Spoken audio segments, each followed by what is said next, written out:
Praise the Lord.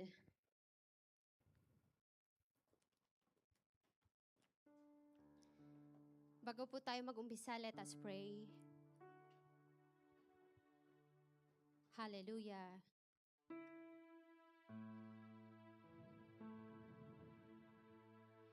Father in heaven, in the name of Jesus Christ, empowered of divine presence of the Holy Spirit, Lord, we do believe, Panginoon, na ngayong gabing ito, Ikaw ang kasama namin. You are in the midst of us. You are in us, through us.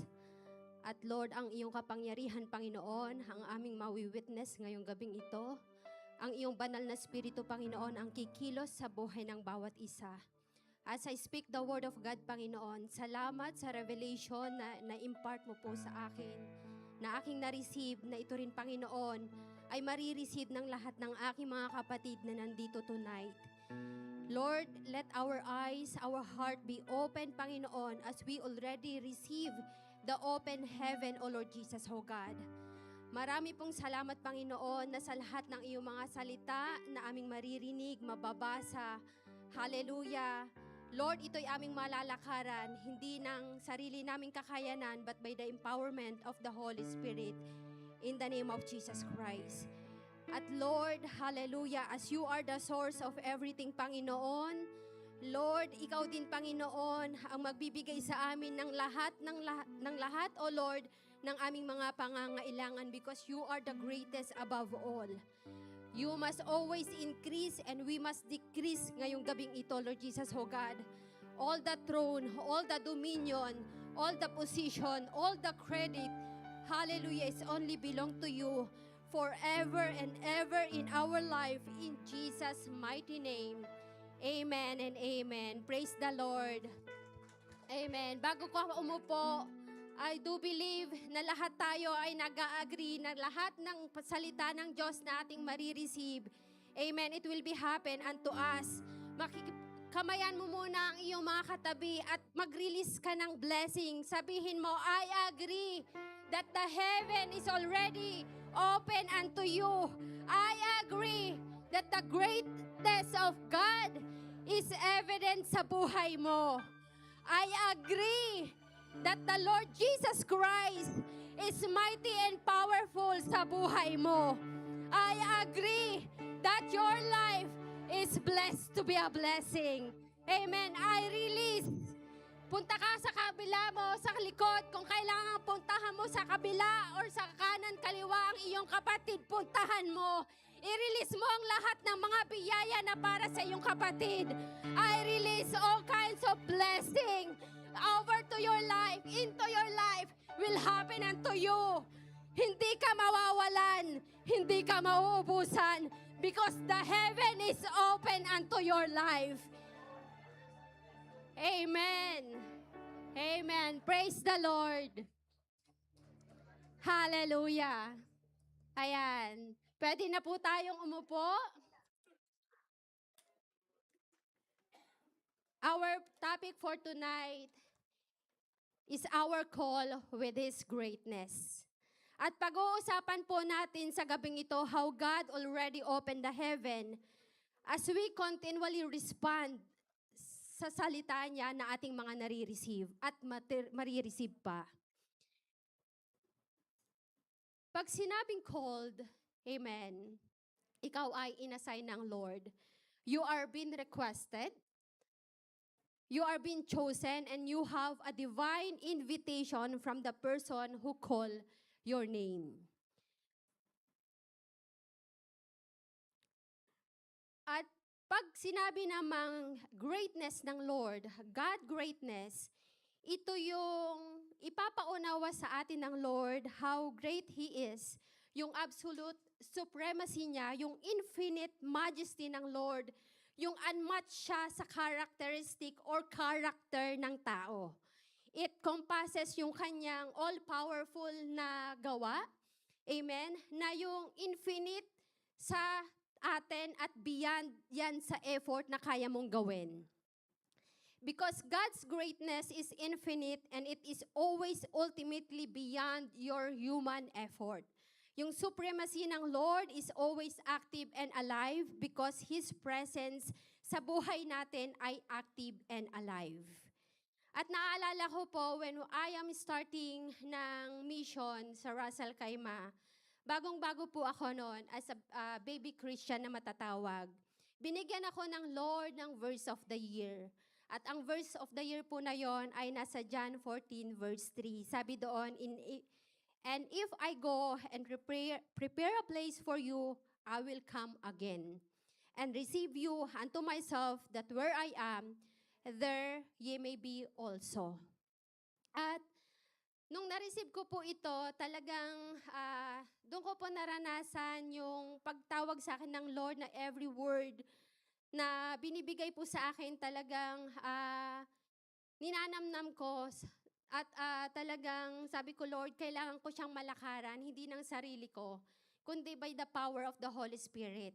At doon po, nung na-experience ko yung presence ng Lord, amen, doon niya in-start na i-open lahat sa akin, na makita ko yung lahat ng pinapagawa niya, na siya mismo ay active and alive sa buhay po natin. As our topic for this month is Open Heaven, ito po ay ang ibig sabihin na ibinigay sa iyo na ng Lord yung lahat ng ating mga pangangailangan. Amen. Approved na sa Lord yung hinihingi mo. Amen. At na-release na yung increase na kailangan mo, or kung bonuses pa yan. Amen. Na-release na. Nabigay na sa'yo ng Lord yung reward mo. Open na open ang lahat ng door para sa'yo. Amen. Yung ready na yung trabaho para sa'yo. Ready ka ba? Amen. Pag binigay ng Lord sa'yo yon, amen, isusustain ka niya. Hindi mo lang siya i-testimony from the very start, pero masosustain ka na makapag-perform ka ng mga magagandang bagay. Amen. Marami pong bagay na nagawa ang Lord sa buhay ko as He open yung mga gawain para sa Lord. At hindi po mahirap, pero masaya. Amen. Hindi talaga po siya mahirap. Amen. Kasi nung inopen ng Lord yung salita niya sa akin, amen, mas dun ako eager na mas kilalanin siya. At mas dun ako nagsipag na gawin yung mga pinapagawa niya sa akin. Amen. Kung sabi nga namin minsan, kung trabaho lang ang gagawin natin, hindi tayo mauubusan ng trabaho. Minsan nga 24 hours pa eh. 1 hour, alauna or 2:00, parang gising pa ako. Parang hindi ko mawawalan ng trabaho. Pero when you give yourself sa gawain ng Lord at priority mo yon, amen, kaliwali po yung trabaho. Amen. At nakakatuwa po dahil dito sa paglilingkod natin kay Lord, when God opened the heaven sa atin as a child of God, mas nararanasan natin yung mga biyaya ng Lord, yung biyaya, yung pribilehiyo na maglingkod sa Kanya. Amen. At sa lahat po ng nagdi-desire na makita pa yung magandang buhay na bigay ng Lord, open your heart tonight. Open your mind to Jesus Christ sa Kanyang mga salita. In our scripture, in John 1:43 says, the following day, Jesus wanted to Galilee, and He found Philip and said to him, follow me. What is the word that Jesus said, follow me? Ito ba yung command or just a statement of man na kapag tinawag ka, sundan mo ako, lilingon ka lang? Amen. There are exact phrases po na binanggit sa four Gospels sa ating Biblia. Kung mababasa nyo po, andun sa Matthew, Mark, Luke, and John, sa four Gospels, na yung mga ministry ni Jesus Christ at yung mga pagtawag ni Lord sa kanyang mga disciples. At these Gospels po ay mas maintindihan natin, and we can study more about Jesus Christ nung tinawag niya ang kanyang mga disciples at nabigyan sila ng opportunity na ma-receive yung open heaven na hanggang ngayon nare-receive din natin at nararanasan natin. Amen. Dahil sa pagsunod nila, amen, dahil sa paglingon nila kay Jesus Christ, amen, sila ay nakinig kay Jesus Christ. At the same time, at this very moment, on our present moment, kahit hindi natin invisible eye, hindi natin nakikita si Jesus Christ, pero nararanasan natin na mayroon tayong Diyos na buhay. Amen? And I just want to emphasize po and highlight the word, follow me, as Jesus said. Follow me. There's a lot of connotation na quote or unquote sometimes. Nasabi po doon, you are not just only a follower but a doer of God's word. Yes, it's true po. Amen? Dahil magkasama po iyon. But as the word says, kapag tinawag ka ng Lord at marunong kang makinig sa salita niya, hindi ka mahihirapan na pakinggan ang Lord at sumunod sa Kanya. Amen? Sinabi din sa Matthew 4, verse 19, sabi doon, "Come, follow me," Jesus said, "and I will send you out to fish people." Amen. Sa ibang mga churches po, it was not just only sinasabi na you just believe sa doktrina. Kasi mayroon pong ibang mga churches na ganon. Pero ang ibig pong sabihin nito, when Jesus said, "Follow me," He want you to adapt yung totality ni Jesus Christ, yung lifestyle niya, yung character niya, yung ikaw mismo, very close na close ka kay Jesus Christ. So then, amen, yung lahat ng binigay sa'yo ng Lord at gustong ibigay sa'yo ng Lord ay maranasan mo. Amen. Before Jesus came to Galilee, He went to His first disciple. Bago po yung sa 43 ng ating scripture, amen, mayroon po doon sa ating previous verses ng John, sa 30:31, ay nakita niya si John. At sabi ni John, nung nakita siya, "Look, the Lamb of God who takes away the sin of the world." Amen. At the same time, nung sinabi po yun ni John, ay naniwala po yung mga disciples. Tayo po, amen, as we believe, kapag tinatawag tayo, pag sinabihan tayo na follow me, amen, ay kailangan nating paniwalaan, walang iba, unang-una, kundi si Jesus Christ.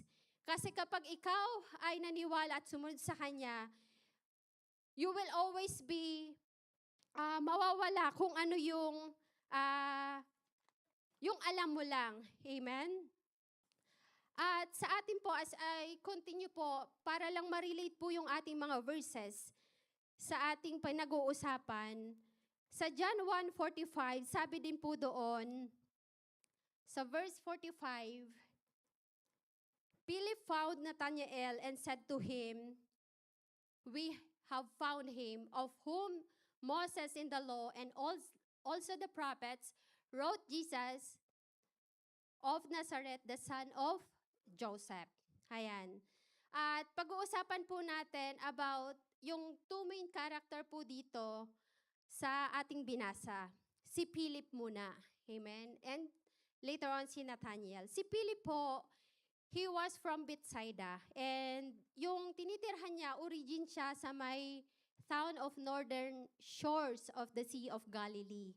At nung tinitingnan ko po yung place ni Philip sa Galilee, amen, kung sino pong mahilig mag-mapping dyan, ayan. At sinacheck ko din yung map nung pinakang Jerusalem, kung saan sila banda doon. At yung area po ni Philip na sa bandang taas, si Nathanael po, banda dito ng Sea of Galilee, parang Cana of Galilee. Kung matatandaan niyo po, yung Cana of Galilee, ito yung place na kung saan si Jesus Christ ay ginawa yung first miracle. At yung two main character po dito na ating pinag-uusapan, si Philip at si Nathanael, ay pareho sila ng pinanggalingan. Amen? Pareho sila ng lugar. Might be same nationality sila kasi sabi po sa aking research at sa Bible na chinek, amen, sa John, ay pareho silang Jew. Amen? Pero, dito rin, amen, ay ating pag-uusapan, bakit mayroong character si Philip at si Nathanael na kailangan nating kunin at kailangan nating kopyahin para masunod natin at ma-follow natin si Jesus Christ. At check po natin dito, amen, na si Philip at si Nathanael, they are same nationality dahil same sila ng lugar na pinanggalingan. Amen? Parang tayo, same Filipino. Amen? Walang Arabic, only Filipino, walang local. Amen? They are friends. They are, might be, nung hindi pa sila tinatawag ng Lord, sila ay busy din sa mga kanilang ginagawa. At nung tinawag sila ni Jesus Christ, they are both excited. Ayan. And they are both tinawag ng Lord. They are follower and they are disciples of Jesus Christ. At dito po, amen, pag-uusapan din natin yung apat na tinuro sa mga disciples, bakit sila nag-follow kay Jesus Christ. Why the open heavens ay inopen sa kanila na hanggang ngayon ay nararanasan natin. Una, Philip and the disciples teaches us to bring others to Jesus Christ. At bilang follower ni Jesus Christ, same like Philip, ang dapat nating unang action, amen, is to find someone, find our friend, to bring them into Jesus Christ. It was Philip who brought the disciples and other two Greek men. Kung mababasa po natin yung previous reading ng John 1, amen? Si Andrew ay dinala din niya to meet Jesus Christ. At yung great lesson po natin dito ay sometimes we do not feel comfortable na magdala ng someone directly to Jesus Christ. But we have learned, however, na hindi tayo laging nag-give up. At hindi na, nire-refuse natin na hindi lang sa una, kundi hanggat maaari, ginagawa natin ng paraan para sila ay magkaroon din ng opportunity na matuto about Jesus Christ. We can bring them sa ating mga Sunday services, sa ating mga life group, amen, sa ating mga, marami tayong gawain, sa ating mga event, maraming mga opportunity para maging open sila sa pagpuri sa Diyos, para maging open sila na mas kilalanin ang Lord. Amen? At kapag na-open po ang kanilang puso din, malaman kung sino yung tumawag sa kanila, praise the Lord. Amen? Marami din silang madadala, for they are also a disciples soon. Amen? Kapag nadala natin sila sa presensya ng Lord. At masarap po na makapag-share ng Word of God, makapagdala ng isang kaluluwa. Amen? At usually po, kapag makikita din po natin, when we encounter people that are unbeliever, kapag wala si Jesus Christ sa buhay nila, ay nahihirapan silang ma-overcome ang kanilang mga struggle or challenges. But when you bring them to Jesus Christ, amen, doon po nag-i-start yung ma-align yung will ng buhay nila sa will ng Lord. Ayan, praise the Lord. At ang supporting verse po natin dito ay nasa James 4:8. Sabi po doon, draw near to God and He will draw near to you. Amen. Introducing them to Jesus Christ is the first step that they may experience the open heaven. Maranasan nila yung God's unlimited favor. Ma-open yung outpouring ng presensya ng Holy Spirit sa kanila at maging answered prayer sila na hindi nahihirapan. Pangalawa po, amen, na tinuturo sa atin ng Lord, the disciples show us how to be a witnesses. Amen. Sabi po sa John 1 verse 46, and Nathanael said to him, can anything good come out of Nazareth? Sabi ni Philip kay Nathanael, come and see. Ayan, we have noted po na first thing, si Philip yung friend ni Nathanael na nag-invite sa kanya, nagsabi na come and see, para ma-discover ni Nathanael kung ano yung good news na galing kay Jesus Christ. At si Philip po, he brought Nathanael to Jesus. Pero sabi po doon ni Nathanael ay previously, siya ay on doubt. Medyo nag-aalangan siya bakit siya tinawag. At si Jesus po, in-identify niya si Nathanael with a particular statement sa John 1:47, sabi doon, "Behold, an Israelite indeed in whom there is no deceit." Hindi sinabi ni Jesus na Jew or Hebrew. Amen? Kundi sinabi ni Jesus, Jesus said, Israelite. Ayan.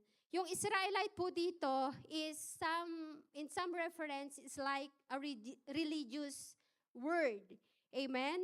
Pwede din naman i-interpret natin na sabihin ni Jesus na here is a man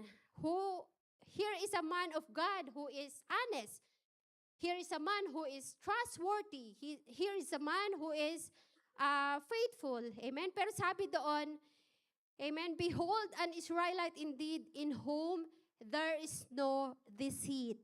Amen? After Nathanael question about how Jesus knew him, si Jesus, in-identify niya yung his knowledge, yung sa about Nathanael habit sa pagbabasa at pagme-meditate ng Word of God. Amen? At some point po, yung ipinakilala dito ni Jesus Christ kay Nathanael kung sino siya, that He is all-knowing. Diba? And si Jesus Christ, siya yung pinakang alam ng lahat. Siya yung Godhead. Amen? And Nathanael must have the thought na yung response niya kay Jesus Christ ay, "Rabbi, you are the Son of God, you are the King of Israel." Yan, kung i-recall po natin si Philip, sinabi niya kay Nathanael na pumunta ka doon, come and see. Pero si Nathanael nag-question. Ang question siguro sa mind ni Nathanael, sino yung galing sa small town na yon na kailangan kong makita? Amen? But after meeting Jesus Christ, si Nathanael po ay nung una nag-doubt, amen, pero, amen, mawi-witness natin kung ano yung next. Amen? Kasi sinabi po sa Isaiah 43:10, God declares to His people, "You are my witnesses and my servant whom I have chosen, that you may know and believe and understand that I am He." Amen? Kaya sabi po doon, you will be our witnesses. Sa second point po natin, the disciples show us to be our witnesses. Kapag tayo po ay tinawag at tayo ay lumalapit sa Diyos, doon natin mas makikita yung ganda ng pinapagawa ng Lord. Pero kapag tayo po minsan ay hesitant, mas lalo tayong nagda-doubt, amen, or nag-aalangan na makita yung ganda ng buhay, yung open heaven na intended po sa atin, which is Jesus Christ, minsan nalalayo. But the one, amen, kapag ikaw po ay inalaw mo yung sarili mo, amen, you will allow Jesus Christ in your life, ay makikita mo ang lahat at ikaw mismo ang magte-testimony niyaan. At ang pangatlo po, amen, Nathanael teaches us to completely embrace Jesus. To follow Jesus Christ, we need to completely embrace Jesus. Si Jesus po ay, we all know that He came for us, amen, and He saved the all humanity. At dito po, re-establish ni Father God, si Jesus Christ for us to have a relationship para sa Kanya. And most importantly po, Jesus came to save us individually. Kaya kapag in-embrace po natin si Lord, amen, ako po ay saved, ako po ay naglilingkod kay Lord, therefore open sa akin ang lahat. Hindi po. Amen. Dapat po lahat tayo, personally, individually, we have a personal relationship kay Lord para yung completeness niya, amen, yun yung mismong tatanggapin mo, uunawain mo lahat ng kanyang salita, at iyon din yung iyong lalakaran. Amen? Sinabi din doon, amen, na una ay sa pangalawang point natin na binanggit na hesitant si Nathanael. Pero dito po, amen, nung sinabi niya sa John 1:49, "Rabbi, you are the Son of God, you are the King of Israel." Hindi siya na nag-alinlangan kasi nakita na niya. When you become a witnesses, The next one, we need to completely embrace Jesus Christ. Amen? It involves yung beyond your belief. Amen? It involves yung alignment ng ating lifestyle sa lifestyle ni Jesus Christ. Even our thoughts, our action, lahat ng ating ginagawa, dapat lahat ng ating natututunan, when we fully embrace Jesus Christ, then you can follow Him and you can do what He says you to do. Amen. At katulad po natin ngayon, amen, kapag narinig natin yung salita ng Lord, amen, hindi lang basta narinig. Kaya nga sabi doon, when you have the instruction, you need to listen, saka ka makakasunod. Pero kung gumawa ka lang on your own, amen, baka wala kang sinundan. Iba yung na-follow mo. Amen? At pang-apat po natin na characteristic ng disciples na pwede nating i-copy at gawin isa pamuhay sa atin ay like others, like Nathanael and Philip. Si Nathanael po, amen, siya ay seeker. The disciple remind us to continually seek Jesus Christ. As Jesus noted, he saw Nathanael sitting under the fig tree, a place of study, a place of prayer, and meditation. At doon po, sa time po nila, amen, usually po, habit nila sa mga kanya-kanyang bahay na nagtatanim sila ng fig tree. Amen. Sa atin po ngayon, ang lagi nating tinatanim sa mga bahay natin ay mangga, kasi masarap ang mangga, or sampalok, santol, o ano pa, banana, ayan. Malunggay, para pag o garden, yan, para pag may pipitasin. Amen?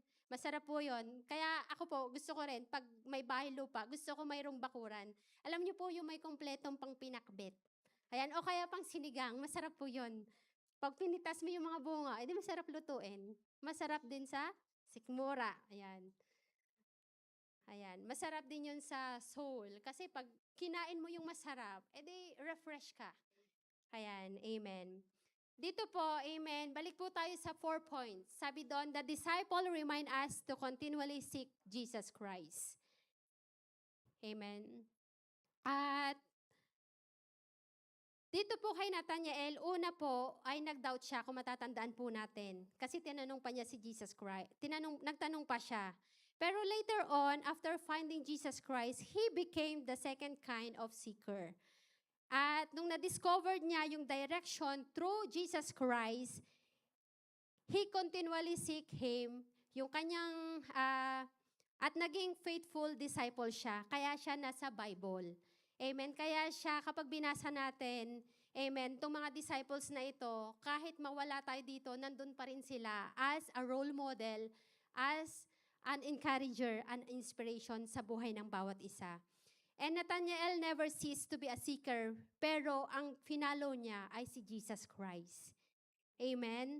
At ang disciple of Jesus Christ po, katulad po natin, at katulad nila na ating binasa ngayon, amen, ay patuloy nating gagawin ito sa pamaraanan ni Jesus Christ. Hindi tayo magpa-follow kung ano yung gusto natin, but we will follow Him para yung blessing ng Lord, amen, yung privilege na binigay sa atin na maglingkod, katulad ni Philip and Nathanael, ay magawa po natin. At ang disciple of Jesus Christ is always remind us to follow Him, pero dapat in totality na Jesus Christ character and behavior, tayo po dapat, as a disciples, we need to be changed by Him alone. And be committed always sa mga pinapagawa niya. Matthew 4:19, sabi po ulit doon, follow me and I will make you become fishers of men. At manonotice po natin sa ating mga pinag-usapan na yung characteristic ng mga disciples na ito, tayo din po, it will apply sa atin and it is also applicable for us kapag kayo mismo or tayo, ako, ay nagpa-follow kay Jesus Christ. Therefore, all things will be available for us. Amen? Una, we need to follow Jesus Christ.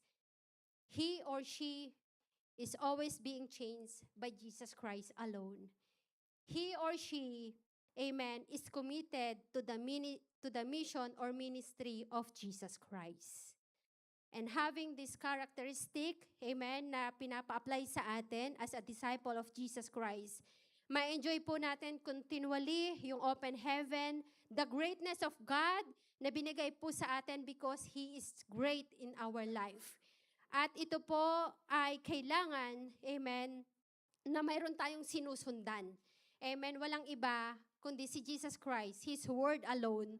At sa ating pong amen, para ma-sustain yung mga binigay sa atin ng Lord na privilege to serve Him, ay kailangan mayroon tayong tatlong H. Una, mayroon kang head, mayroon kang heart, mayroon kang hand. Sa head, amen, dito yung every decision mo, amen, yung greatness ng Lord ay nasa iyo because He is the head.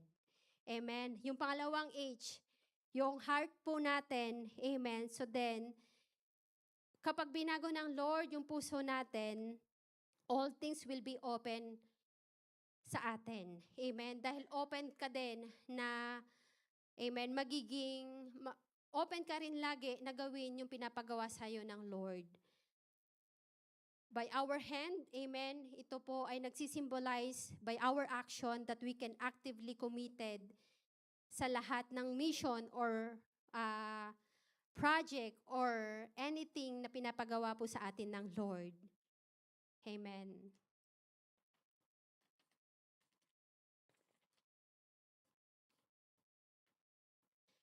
Following Jesus Christ is a continuous living in His nature and to live us faithfully sa Kanyang mga pinapagawa po sa atin.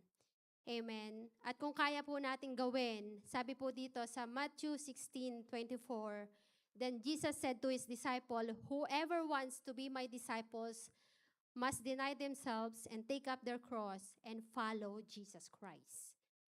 Amen. Marami po tayong guidelines and instruction na sinusundan, but the best instruction that we can follow is the instruction given by you, the promises that you are holding on, ay galing lamang sa Kanya.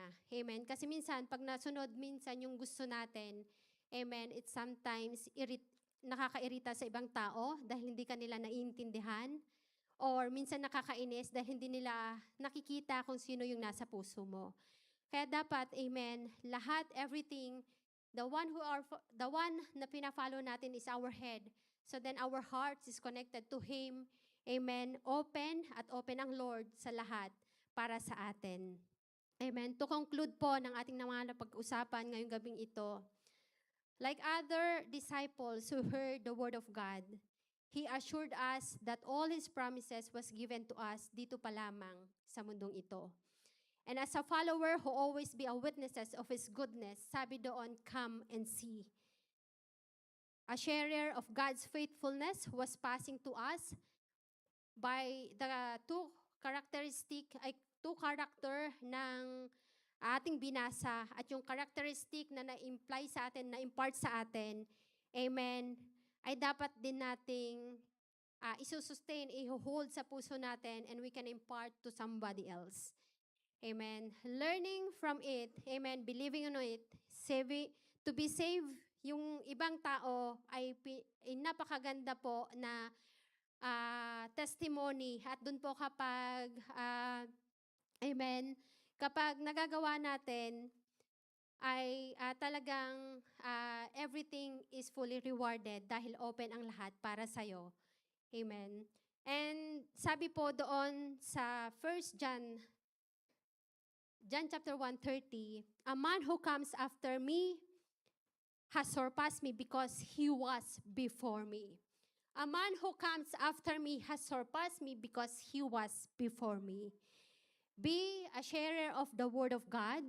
Amen. When you share His goodness, when you bring someone, His goodness, His faithfulness sa buhay mo, ito rin ay, amen, magiging evidence sa kanila at sila din mismo ay mararanasan nila yung magandang buhay galing sa Diyos, the open heaven, that coming from Him. Dahil kapag nasa Diyos ka, everything is available. Everything is beneficial. Amen. Hindi ka niya binibigyan ng limit, pero nililimit ka niya kung hindi maganda. Amen. At pangalawa po, be a witnesses. Heaven is God's promise to all believers. Jesus said, today's memory verse po natin, wherever He is, amen, He will be also. And if you have given your life to Jesus Christ, if you are following Him faithfully, you will end up your life beautifully. Amen. When the children, amen, ay sumusunod sa Kanya, when you bring someone to Jesus Christ, when you share the word, the goodness to your friends, to your family, amen, at magiging witness ka kung paano sila natatransform, your heart will always be, amen, open to the Lord at lahat ng desire ng puso mo ay ipagkakaloob niya. Amen. Pangatlo po, we need to embrace fully the nature of Jesus Christ. Yung characteristic ni Jesus Christ, yung habit ni Jesus Christ, na ipahayag ang salita na pinagkaloob sa Kanya. Amen. Yung totality ng sino siya mismo. Amen. When He is open to you and He is open sa everyone, kapag evident siya sa buhay natin, amen, hindi lang magiging open ang Lord sa buhay mo, kundi maraming tao, maraming tao, amen, ang makakaranas din kung gaano kabuti ang Diyos sa buhay nila. At pangatlo, continue to seek Him. When you seek Him, amen, at doon nag-i-start yung pagpapala ng Lord. Pero napakabuti po ng Lord. Amen. Dahil nag-i-start ka pa lang, you already blessed by God. At hindi ka lang niya i-bless by one testimony. Magiging testimony ka forever. Isusustain niya lahat ng iyong na-receive. Isusustain niya lahat ng mayroon ka. Amen. At dito po, as heaven is the place where God's live. Amen. It is already open to us to open our life fully to Him. Dahil pag sinabing open, the opportunity is open unto you. The power is open unto you. Amen. Pag sinabing P, there is a power. Hindi lang yung basta power na Lord, kaya ko ngayon. Pero kaya mo bukas. Kaya mo sa susunod na araw. Amen.